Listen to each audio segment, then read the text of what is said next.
Hey, this is Cody Simpson here, and you're chilling with KennyB. Go to sleep, wake up, you're pretty with no makeup. I like this right here. Go to sleep, wake up, you're pretty with. This girl, she came out of corner, looking like a model. Magazine figure, she was shaped like a bottle. Long straight hair, she was fly.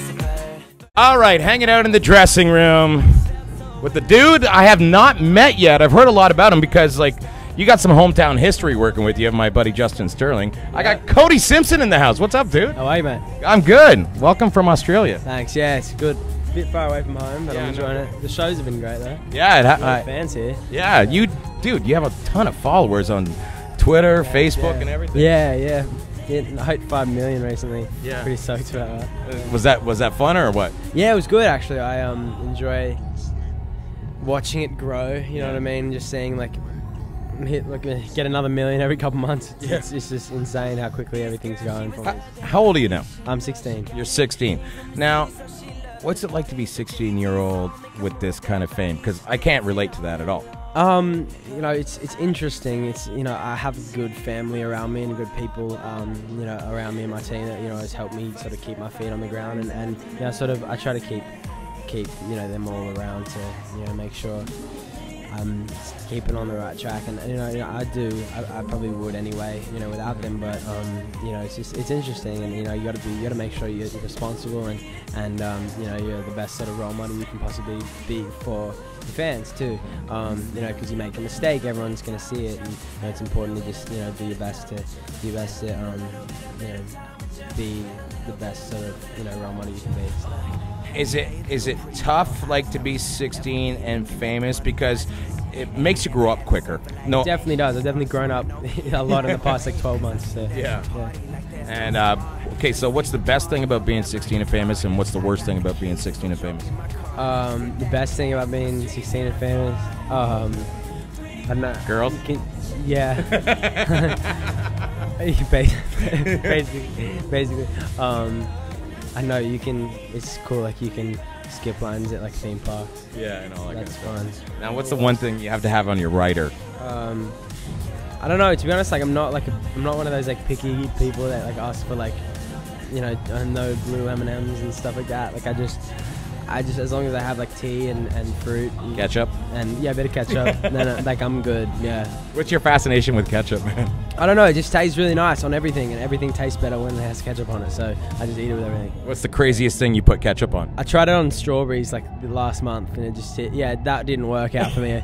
But I have, you know, I do have it on you know, lots of stuff. So it's good stuff. It's good. Now you got a new album, Surfer's Paradise. Right, you're from the Gold Coast of Australia. Yeah. I know you like to surf and stuff. Yeah.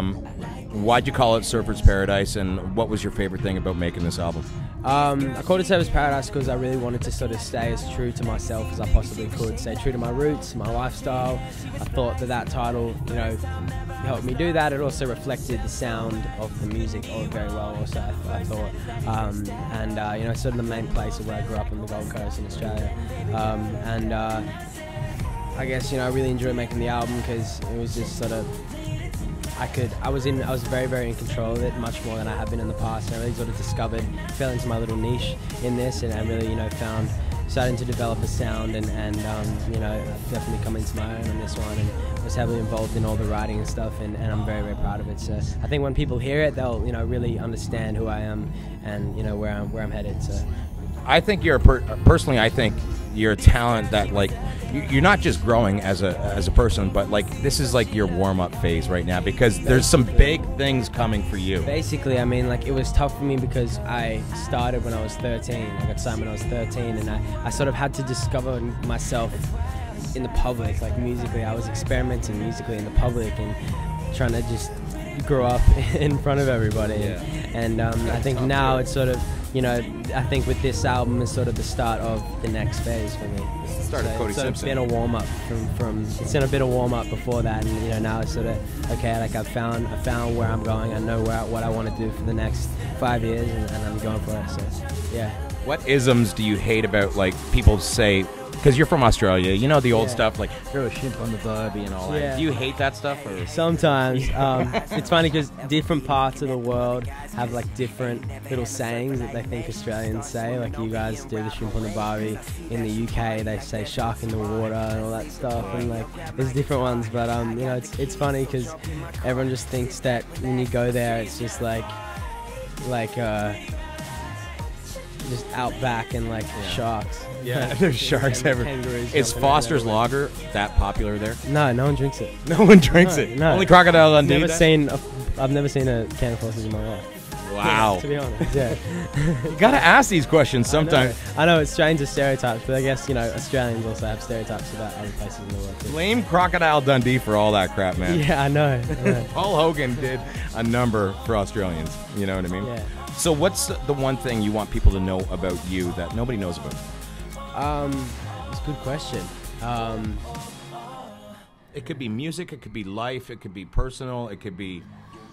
you want me to come back to that? Yeah, come back to it. I'll have a think. Think about it. I'm not sure because my fans, like, they know, like, everything. So it's tough when someone asks me to try and say something like that. But there's always something you hold dear to yourself. There's always that one thing. And if you don't want to say it, that's fine. Okay. Right? Yeah. But there's always that one thing that nobody will know about Cody Simpson because you got to keep There that. always has to be some kind of mystery and privacy to your life. So. There has to be. And how do you keep that? Because, man, on these tours... some of the fans are crazy. Yeah, they definitely are.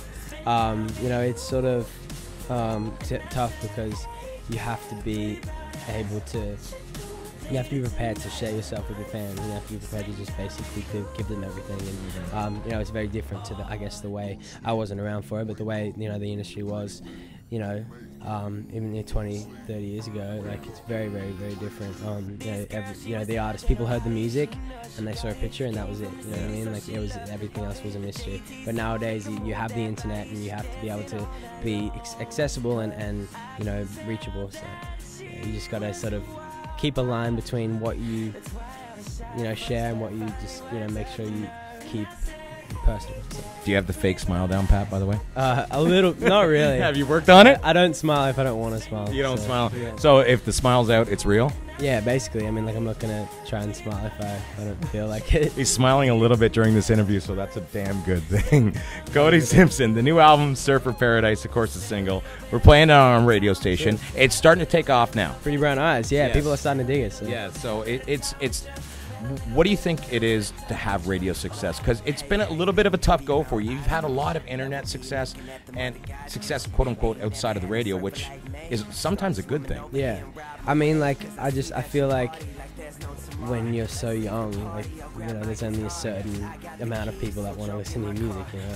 You know, I've been 13, 14, 15, you know, and now I'm 16, going on 17. So, you know, it's only, I guess, a matter of time before I'm, like, old enough for it all. But, you know, I guess it's just patience and you know, being able to just grow steadily and everything sort of comes when it has to and when it should. Yeah. So what's the legal drinking age in Australia? 18. 18, Yeah. so it's just like Quebec out here. Yeah. And 21 in the U.S. Yeah, now, Canada and Australia are actually very similar. yeah, I know. It's a very similar sort of systems and people. Australians actually love Canadians. Yeah, definitely. Yeah. I for some reason, we're all one and the same, but the toilet bowl is flushed a different way, supposedly. Supposedly, but whatever. So, what birthday are you looking forward to most? The 18th, the 19th, or the 21st? I'm looking forward to the 18th because I'll probably go back to Australia and celebrate there. Yeah. And I'm also looking forward to 21 as well. I guess, I don't know, 19. It doesn't really matter to me. Doesn't really matter. Only matters in Ontario. Buddy. I guess so. If you're hanging out with Justin at his house, you need to be 19. Yeah, true. But I'm excited for 18. I'm obviously excited for 21. It'd be cool. Yeah. All right. Pretty Brown Eyes is the new single. The album, Surfer's Paradise. I want to thank you for taking, time out. I saw your show, by the way. You killed it out there. Thank you. You know, you got amazing things that are going to happen in the future. And I know you realize it, but I'm not sure if you fully realize the big things that are going to come for you, man. Yeah, man, I'm just taking it one day at a time and you know, just working as hard as I can and I'm just going to keep on making music and let it grow and take it from there. So Follow him on Twitter, like him on Facebook. I think I have a new friend here, and you got a fan, man. I'm going to support you, definitely. Thank you very much. Cody Simpson, KennyB in the house, the afternoon hot seat, baby. Just chilling. I can tell that she was a wild one. That's why I was shy at first, but I finally worked up the nerve. And I said, hey, girl, pretty brown